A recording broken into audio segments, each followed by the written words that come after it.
try to hide what they did.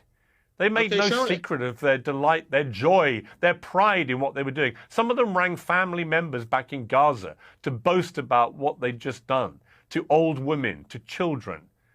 And I'm just curious why you can't find yourself able to condemn this. In the day and age, Piers, in the day and age when everyone has cameras, and there are cameras all over the place, show us the evidence. Show us the evidence. Especially in Israel, which is a society which has cameras all over the place. But you don't have footage of any beheadings, and you don't have any footage of any rape. I wonder why. Well, there were bodies found who had been beheaded.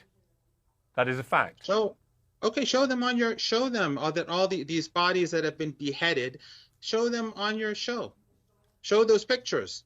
How many people do you think were killed that day? I think roughly 1,100, between 1,100 and 1,200. Many of them were soldiers. So you accept there was a mass slaughter. Does that constitute genocide to you? Is that an attempt at genocide? No, it's like you saying that the French resistance, which was operating against the Nazis, and they go and carry out an operation, and during that operation, some children are sadly killed. So you say, oh, so the whole French resistance is illegitimate, and the Nazis' occupation is legitimate. That's nonsense. If, as I said very clearly, wherever an innocent person is killed, that I condemn, everyone condemns, and I wish you would condemn, because a genocide is taking place. And you are putting forward claims without the justification to make them, without the evidence to make them. I would refer you again to those websites and those reporters and journalists who've proven that the claims were inaccurate, to say the least, and dishonest, most probably. And let me take you back to what Israel said they committed the bombing in Damascus for, was because they discovered that the building was diplomatic in name only and being used as an Iranian military and intelligence base, hence the presence of all these generals, two of whom were killed, along with all the others there. So if it was being used as a military base, and they were training Hezbollah, which is what they believed they were doing, then it was a legitimate target, wasn't it? Well, of course, since you support the Israeli narrative and you are a friend of the people who are carrying out this Holocaust, this ongoing Holocaust, and you don't care about the people. I don't support any narrative. I'm just asking you whether if it was being used as a military base, was it a legitimate target if they're training Hezbollah to attack Israel? You have rather one of the most extreme narratives, and I think you're doing a disservice to truth by actually I don't at all. I've been very critical of Israel, but I don't believe whenever I interview people who can't find it in themselves to actually say what Hamas did on October the 7th, I always find it slightly incredulous then, whatever else they say, because we all saw what happened with our own eyes. People are not intimidated by you. That's the problem. You can intimidate some of your own people, but you can't intimidate us. I don't want to intimidate anybody. I want to get to the I want to find out.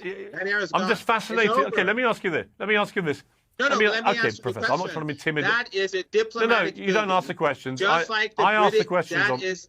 No, I'm answering your question. That was a diplomatic building. You know quite well that the Israelis had no right to touch it. They committed a crime, and the Iranian retaliation was an act of self-defense. And your own foreign minister humiliated himself on Sky News, which is an outlet that is sympathetic to the regime, when he said, well, if one of our diplomatic buildings were struck, how would the response be? So don't be silly. The Israeli regime, they're always lying, just like the Al-Shifa hospital. They're full of underground tunnels. Where were the tunnels? And then at the beginning, when they struck the Al-Hilli hospital and killed hundreds of people, they said, no, it was the resistance, and the Western intelligence agencies said the same thing. And then we saw them hit hospital after hospital after hospital after hospital. So you put your faith in the narrative of these child killers who bomb hospitals and destroy the very basis of humanity, the very basic needs for ordinary people in Gaza. Come on, Piers, let me give you a word of advice. Your media outlets, regardless of whether Russia or Ukraine is good or bad, that is another issue. Your media outlets in the West have been misleading the people for 2 years now, saying Ukraine is winning, Ukraine is winning. Suddenly, everyone is saying Ukraine is falling apart. Dishonest narratives and reporting dishonestly to your own people ultimately hurt the people of England and Europe and the United States. And your endless wars based upon this nonsense and this misinformation lead to huge waves of refugees. And then the people of Europe feel overwhelmed by these refugees that you yourself brought upon yourself.